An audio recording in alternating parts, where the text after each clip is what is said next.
됐죠? 네, 우리 상대적인 개념에 해당하는 부가의 원칙으로 다시 넘어가셔서 좌측편입니다. 좌측편에 있는 부가는 중요한 게 두째 줄까지 했었어요. 이미 성립한 납세의 의무를 확정하는 것이다. 그래서 우리 납세 의무가 중심이 되면 성립이 있고 그 다음이 확정이 있고 그 다음이 이행 불이행 이렇게 나눠진다고 했었죠. 그러면 성립이라는 부분은 우리 교재상으로 보면 2장이었었어요. 과세요건이었었어요. 그럼 2장에 해당하는 과세요건 이것을 3장에 있는 확정이 바로 부가죠.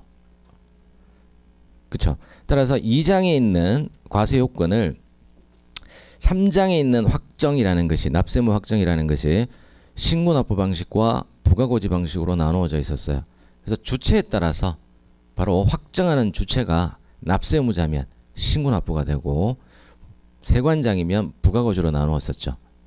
따라서 그 주체에 따라서 나누어진다는 게 결국 무엇을 하기 위함이다. 부가를 하기 위함이죠. 따라서 3장의 우리 챕터의 제목이 뭐예요? 부가와 징수입니다. 부가와 징수. 따라서 3장의 부가, 그 부가라는 의미가 바로 확정의 의미를 말한다. 이미 성립된 납세의무를 확정하는 게 부가라. 그럼 이 부가할 때에 지켜야 되는 원칙이 바로 부가의 원칙이겠죠. 따라서 우리 국기법상에 4가지가 있는 바 하단에 보면 실질과세, 신의성실, 근거과세, 조세관면 사후관리 4가지가 국기법상의 부가의 원칙이라고 제가 말씀을 드렸을 거예요. 실제 이 국기법상의 부가의 원칙이 다 우리 관세행정에 적용이 된다라고 말씀을 드렸고 그와 동시에 실질과세 원칙은 이미 우리 약수령 기출문제를 기본반 때 눈으로 확인을 했었습니다. 그렇죠. 관세법에 있는 내용은 이 신의성실 원칙이 이제 규정이 되어 있고 나머지 근거과세와 조세관면 사후관리는 우리가 논제로 제시하기는 상당히 어렵기 때문에 굳이 할 필요 없다라고 말씀을 드렸을 겁니다. 따라서 부가의 원칙은 실질과세 원칙 이건 우리가 납세의무자 파트에 제 교재에 있으니까 거기서 우리 다시 한 번 더 보도록 하고 최종적으로 여기서는 신의성실 원칙만 보면 되겠죠. 그럼 추가적으로 상단에 있는 내용에 있어서 5번째 줄을 보면 부가의 원칙은 조세를 부과하는 경우 납세자 재산권이 부당하게 침해되거나 과세의 불공평이 초래될 우려가 있기 때문에 이를 방지할 목적으로 국가가 납세자에 대한 조세 채권을 확정하는 데 있어서 지켜야 할 기본 원칙이다 라고 되어 있어요. 그래서 여기까지 문장만 보면 부가권은 당연히 국가가 가지고 있습니다. 특히 우리 관세는 국세이기 때문에 국가가 가지고 있는 게 맞죠. 관세는 국세잖아요. 따라서 부가권은 세관장이지만 국가죠. 따라서 이것은 생각해보면 과세관청에만 적용되는 것처럼 오인할 수가 있는데 일반적인 부가의 의미로 본다면 이 문장이 맞지만 해당 부가의 원칙은 과세관청만 지켜야 되는 것이 아니라 납세도도 지켜야 된다. 앞서 말씀드린 것처럼 부가란 확정하는 것을 말하는 바 그 확정의 주체에 따라서 2가지 방식으로 나누어진다고 했었어요. 신고납부 방식과 부가고지 방식으로 나눠지죠. 그렇기 때문에 부가의 본연의 권리는 세관장, 즉 과세관청이 가지고 있는 고유의 권리는 맞지만 확정하는 방식 자체가 납세자가 하는 것과 과세관청이 하는 것 2가지 방식이 다 있다 보니 이 부가의 원칙은 둘 다 지켜야 된다는 겁니다.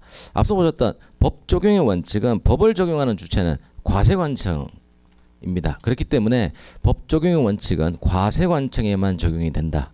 그래서 그 2가지가 가장 큰 차이점이다 라고 볼 수가 있는 거죠. 신의성실은 둘 다 지켜야 되는 거고 적용된다라고 보시면 되고 나머지 법 적용의 원칙에 있는 내용들은 전부 과세관청에만 적용이 된다라고 보면 된다고 했었어요. 그래요. 그러면 부가할 때에 법을 적용은 안 합니까? 이렇게 물어보시는 분이 있는데 당연히 가능하죠. 그러니까 우리가 법 적용 원칙에 보면 법을 해석하는 데 있어서의 기준이 있고요. 그리고 소급 과세의 금지가 있고 세관 공무원의 재량의 한계가 있지 않습니까? 법 적용 원칙이. 따라서 부가할 때에 바로 필요하다면 이 3가지 즉 법 적용 원칙이 필요하다면 적용이 되는 거예요. 특히 우리가 신고납부가 현재 원칙이다 보니까 1차적으로는 납세의무자에게 확정하는 권리가 있지만 이 납세의무자가 확정했다고 해서 종료가 되는 게 아니라고 했었어요. 언제든지 과세관청이 2차적으로 세액을 확정할 수 있다고 했었죠. 즉 세액을 확정하는 것은 계속 부가예요. 부가. 그러니까 신고납부 방식이라 하더라도 과세관청은 언제든지 언제까지 해당 부가권 제척기간이 만료될 때까지겠죠. 그래서 그 부가권의 제척기간이 만료될 때까지는 언제든지 확정을 할 수가 있어요. 그래서 세관장이 이미 확정한 납세자가 확정한 이 세액에 대하여 2차적으로 세액을 확정할 수 있는, 즉 부과할 수 있는 것이 있기 때문에 그때는 그의 근거가 무엇이냐라는 거겠죠. 따라서 법 적용 원칙 중에 해당하는 내용들이 당연히 2차적으로 확정할 때 적용될 수가 있는 것이죠. 단순하게 법에서 기준 소급과세 금지 세경공무원의 한계 이 세 가지 중에서 소급과세 금지만 생각하더라도 2차적인 부과예요. 그거는 1차적으로 납세무자가 부과했다 하더라도 2차적으로 어때요? 세관장은 부과할 수가 있는 거겠죠. 그러니까 결국은 소급해서 과세하는 거거든요.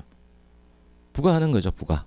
네, 이때 소급과세 금지라는 이 법 적용의 원칙이 적용되는 거죠. 그러면 지금 말씀드렸던 2차적으로 세액을 확정하는 예를 들면 세액의 경정이라고 한번 생각을 해보세요. 부족액이 발생했다는 것을 세관장이 확인한 거예요. 그래서 세관장이 납세자가 1차적으로 확정한 납세 신고한 세액이 부족하게 신고돼 있다. 따라서 세관장이 올바르게 고치겠다. 이 부분이 경정이라고 했었죠.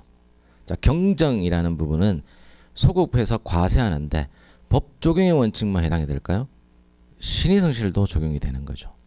따라서 지금 말씀드리는 이제 마지막 종료 시점은 뭐냐면 부과할 때는 과세관청이 부과할 때는 과세관청은 둘 다 적용이 되잖아요. 지금 부과의 원칙과 법 적용 원칙 둘 다 과세관청이 있죠.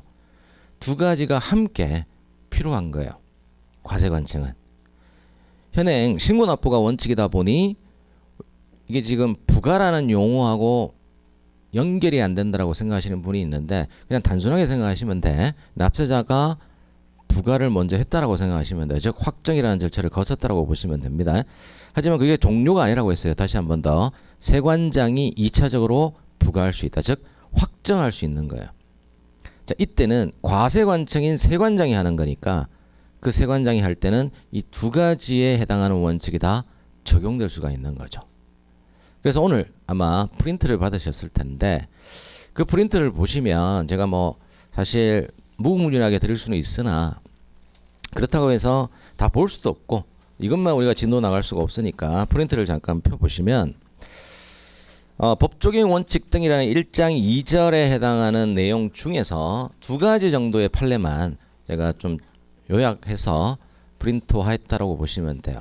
프린트 없는 분